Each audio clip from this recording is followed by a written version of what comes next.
Louisville will go for the season sweep against Virginia when they host the Cavaliers on Saturday.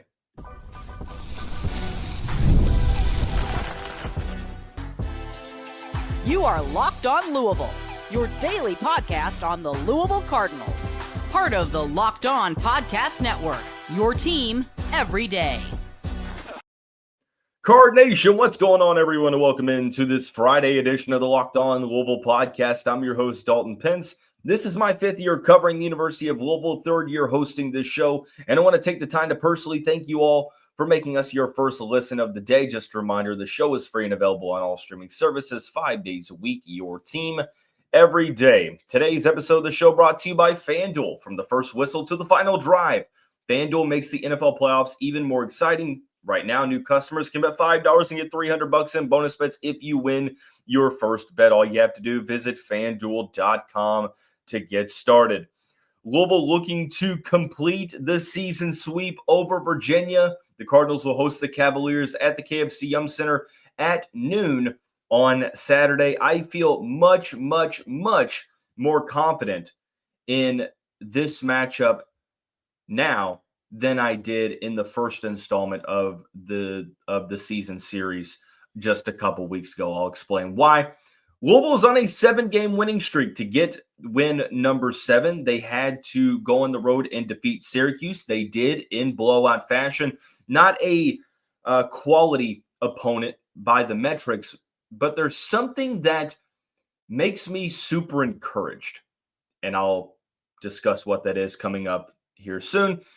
Garrick McGee, wide receiver coach for Louisville, or former, should I say, a report on Friday that he's very close to joining Bill Belichick's staff as the wide receiver coach at North Carolina. So we'll discuss that at the conclusion of the show. Had a couple days off with no content, like I mentioned at the beginning of the week, was going out of town. So I do apologize for not having shows on Wednesday or Thursday and was unable to get a recording done on Thursday night. So we're back and better than ever. Louisville currently on a 7-game winning streak. They look to keep that streak intact when they host the Virginia Cavaliers on Saturday. 12 o'clock tip-off at the KFC Yum Center. Louisville 13-5, 6-1 in conference play. Virginia 8-9, 1-5 in conference play. There are 4 specific reasons as to why I feel so much more confident about the second installment of this season series against Virginia than I did the first. And the first one is, and let me go ahead and say this, none of this is going to surprise you. It's just the truth. The first one is that Louisville has already beaten Virginia this season. And I know that the Cavaliers aren't the greatest team this year. Tony Bennett stepped down basically right before the season, and Ron Sanchez took over as the interim. And it wasn't really supposed to be the greatest team anyways, but we've seen Louisville have really good teams in the past, and Virginia has just always been the Cardinals' kryptonite. Since they started playing basically like a century ago, like Virginia has just completely dominated this series. And for Louisville to be able to snap a 9-game losing streak dating back to 2020 against the Cavaliers and being able to win in Charlottesville on the road for the first time since 1990, it was just awesome to be able to see it happen. Like you talk about, well, can Louisville finally get over the hump? And seeing that they were able to do so already and to do it on the road and to win that game by 20 points, it makes me pretty confident because, and we'll come back to this point, this game is at home for the Louisville Cardinals. But Louisville won that first matchup 70-50. Wasn't the prettiest game for the Cardinals, but they outscored the Cavaliers by 15 in the second half to win by 20. So being able to just watch that happen gives me much more confidence. The second reason why I'm much more confident is that we're learning more about this Louisville team, and this Cardinals squad is continually playing better and better. Ever since the Kentucky loss back in December, the Cardinals have not lost a game. They have won 7 in a row, and they're winning some of these games by double digits. Like they beat Florida State by double digits, North Carolina by double digits, and then Virginia by double digits. But up until that point, Florida State still trying to determine whether or not that was a good team, despite a good win on the road. North Carolina, up and down, but you had matchups against Clemson and against Pittsburgh, and you were able to pass both of those tests. You beat Clemson by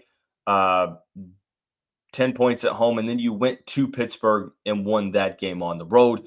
And then you beat Syracuse by 24 points. So we're getting more and more data on this Louisville team. You're getting to watch this team play more and more games. And I just feel better about where Louisville is sitting on January 17th than I did when Louisville played Virginia back on January 4th. So 2 weeks later, I feel like the team is just continually gelling and playing better. So that's the second reason.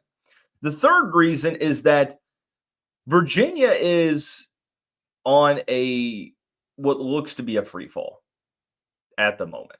Completely different dynamic than this Louisville team. Like Louisville is surging. They're getting better and better. They're on a winning streak. Well, Virginia, they can't say that whatsoever. It's truthfully the complete opposite direction.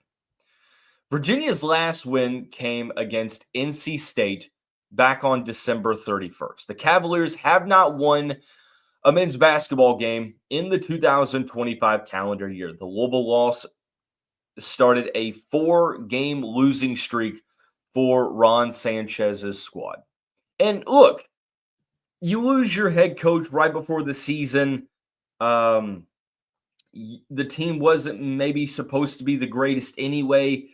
I understand the distractions and the adversity, and Virginia, struggling this season. I feel like it wasn't, unheard of. Like you could have predicted that, hey, look, this team's going to struggle. And I'm not saying that Louisville fans feel bad for Virginia because, who felt bad for Louisville when Rick Pitino got fired? No one. In fact, Louisville was the laughingstock. They got the end of all the jokes.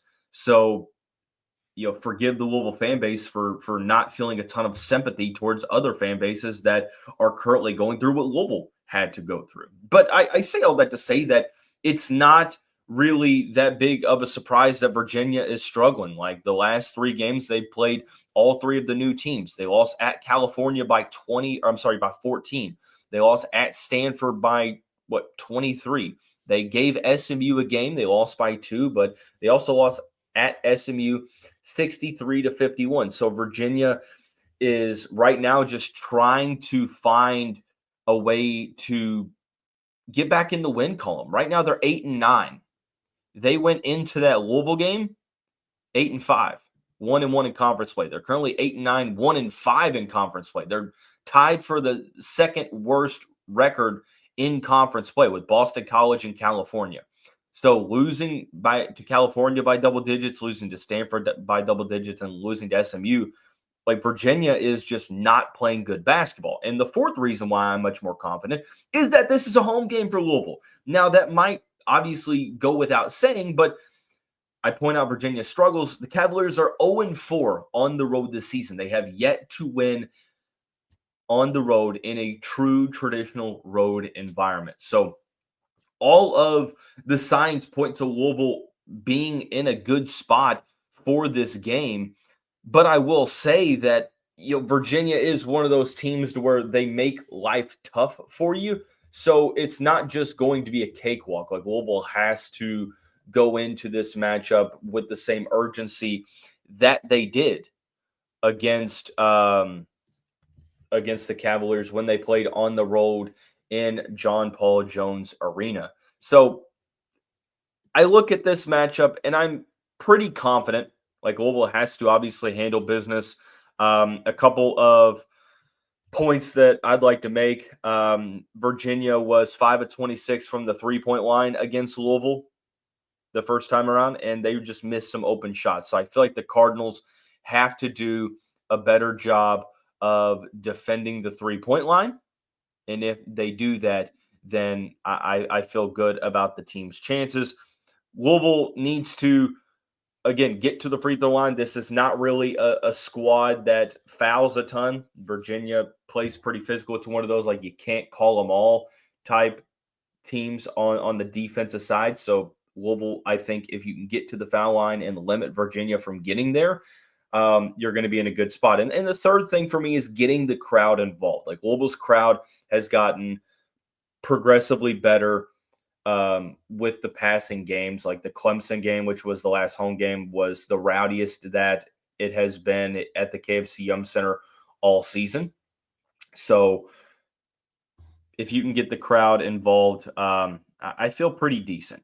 I don't think that there is a spread for the game against Virginia currently when I'm recording this, which is about midday on Friday. There's not really a spread at the moment from what I'm looking at. I'm trying to find one where we can kind of discuss that a little bit. It looks like Louisville is an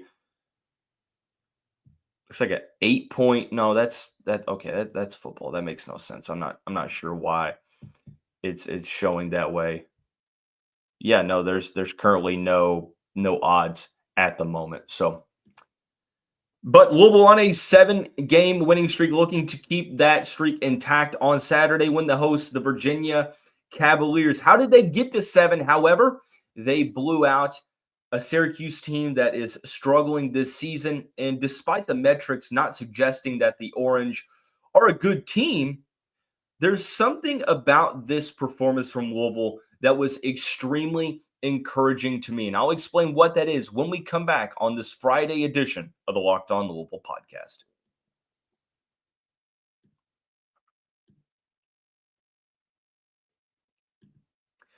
This message is brought to you by Prize Picks, the place to get real money sports action. With over 10 million members and billions in winnings, Prize Picks has changed the game in daily fantasy sports. Whether it's the playoffs or regular season, Prize Picks has made it easier than ever to win big while enjoying all the football action. Now it's playoff time. There's no better way to get in on the action than with Prize Picks. Here's how it works. You simply pick more or less on at least 2 players, and if your picks hit, you could win up to 1,000 times your cash. Yes, that's right, 1,000 times your money just by making a few simple picks. For me, I'm all about the hot takes this season. This week, I'm looking at Lamar Jackson for more than 250 passing yards and Travis Kelce for more than 70 receiving yards. Ready to run your game this football season? Download the app today and use the code LOCKEDONCollege to get $50 off instantly. To get $50 instantly after you play your first $5 lineup. That's right, $50 just for playing. Don't wait. Take your game to the next level with Prize Picks. Prize Picks. Run your game.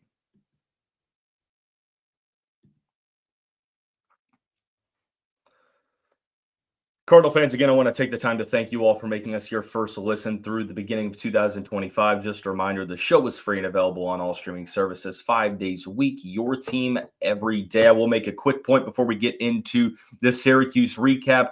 I've had some more comments, more people reach out. ACC squad episodes are posted by the Locked On Podcast Network on every single ACC school's Locked On YouTube page. So I don't post them. It's posted from the network on every single Locked On ACC school's page. That's the same thing with the titles. Like, I have no control over the posting of that, whether it's the title, the thumbnail. I'm not the one that posts that. So if you're not a fan of those episodes, I personally am. If you're not, that's okay. Everyone has their own opinions and what they like and dislike. If you don't like them, I understand. All I ask is that you please just skip over the video. If you want to know how to determine which video is an ACC squad video, well, in the title of the YouTube show, it will say ACC squad in all caps at the end. So if you see that, just know there's a good chance, because I have trouble making those recordings on when they do them through the week. So just know that if it's an ACC squad video, they may or may not talk about Louisville. The YouTube titles are, tailored towards each school and much more. So just want to give a heads up on that. Louisville is on a 7-game winning streak. To get to 7, they had to go on the road to take down Syracuse. And Syracuse hasn't really been all that great this season. Adrian Autry's team was 8-8 coming into the game, 2-3 in conference play. They just got JJ Starling back, which was really beneficial news for the team, but not a great opponent. Louisville was about an 8-point favorite in this matchup against Syracuse, and it's one of those games to where if you win, good job. But if you lose, it's going to put a stain on your resume and your net rankings. And Louisville was able to win this game 85-61, getting a quad 3 victory over Virginia. 157th in the net currently on Friday is Virginia.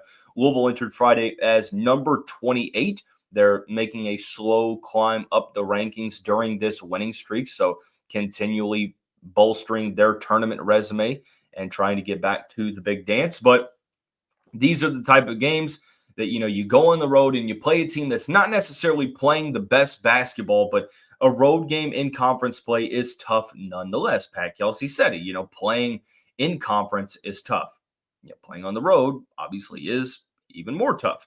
But Louisville won this game by 24 points. And that's the most encouraging thing to me, is that you almost have to just put the opponent off to the side for the moment.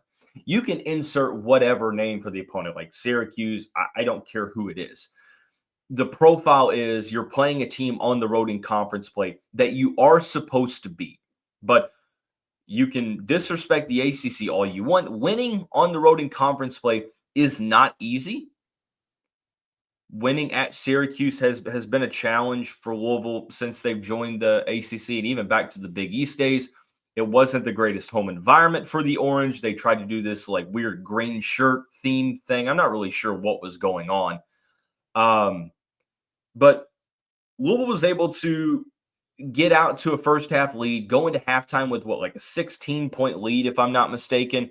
And they just kept answering anything that Syracuse threw at them in the second half. And Louisville comfortably, and I mean comfortably, won this game. So that's the encouraging thing for me, is that throughout this winning streak, it's been high stress. And don't get me wrong, the Cardinals have finished games really well. That's been a talking point that we had earlier on in the season, right? Or not earlier in the season, earlier in the week. My apologies. Earlier in the week. Even though they've won by double digits, it's been high stress up into the end of games. And it's before the games supposed to be teams that, it's almost like a toss-up game, right? This is a game you were supposed to win. I wanted to see if this team was going to be able to continue to play good basketball coming off of the emotional high that was the Pittsburgh win.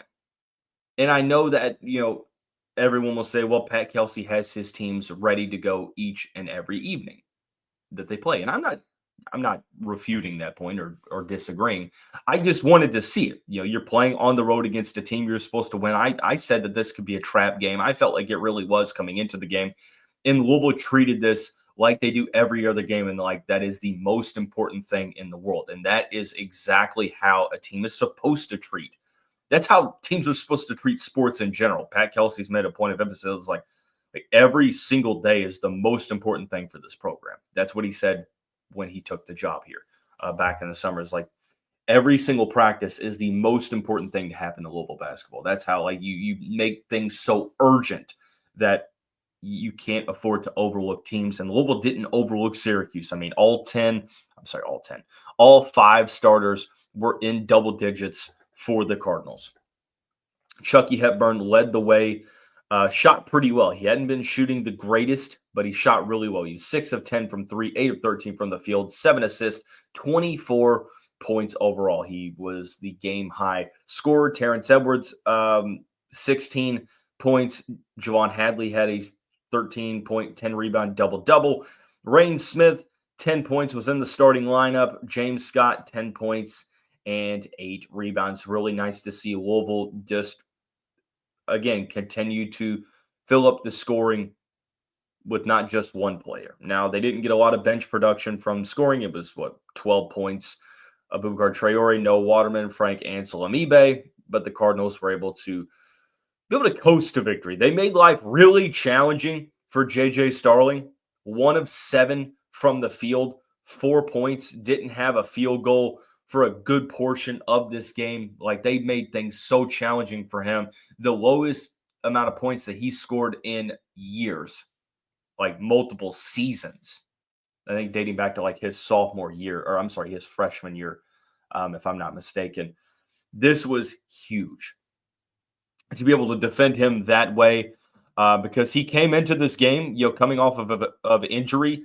You look at 12 points against Florida State, 21 against Georgia Tech, 26 against Boston College. He plays Louisville, plays 32 minutes, 1 of 7 from the field, 0 of 3 from the three-point line. 2 of his points came from the free throw line. So, and he had 6 turnovers. So Louisville is continually, accepting the challenge of making life miserable for the opposing team's top scorer. So it was nice to see that 11-11 from the free throw line. Great to see that as well. 17-10 assist to turnover ratio, scored 17 points off Syracuse turnovers. So it was just a really stressless game against the Syracuse Orange, and exciting to see. And I'm hoping when we come back on this show for the next episode, we are talking about Louisville extending the winning streak to 8 games. But to conclude the week, we're going to go to the football side of things. News has been pretty slow, but one of the Louisville coaches could be going to an ACC opponent. We'll discuss when we come back on this Friday edition of the Locked On Louisville podcast.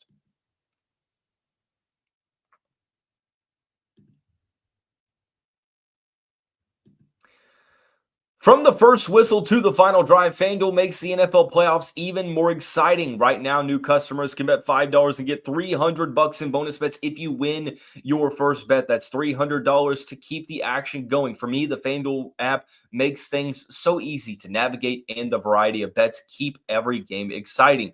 Plus, when you win, you get paid instantly. No waiting around for your winnings, whether you're betting on your favorite team or you're just looking to add some extra excitement to the playoffs. FanDuel has you covered. All you have to do is visit FanDuel.com to join today and get started with $300 in bonus bets. FanDuel.com. Make the playoff season unforgettable with FanDuel, an official sportsbook partner of the NFL.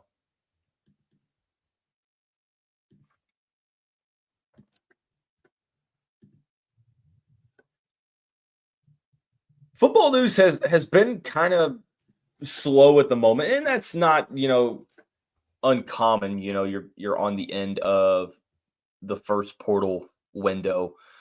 The second one won't really come around until spring ball, but there's been some news for Louisville as it relates to some late potential transfer portal additions. We'll talk about one that Louisville got this past week when we come back on the next episode of the show. But there is some coaching news. Garrick McGee. News from Matt Zenitz, national college football reporter for CBS Sports and 24/7 Sports. He tweeted out on Friday morning, North Carolina is targeting Louisville's Garrick McGee for its wide receivers coach job, sources tell CBS Sports and 24/7 Sports. Bruce Feldman said the same thing. He said basically UNC is expected to hire. At this current moment, he hasn't taken the job because this show is being recorded early on Friday. But it would not surprise me by the time that you listen to this or watch this that he will have taken it. I don't expect that he stays at Louisville. I think it's almost a kind of a done deal, it seems like. Garrick McGee, this was his second stint with the Cardinals.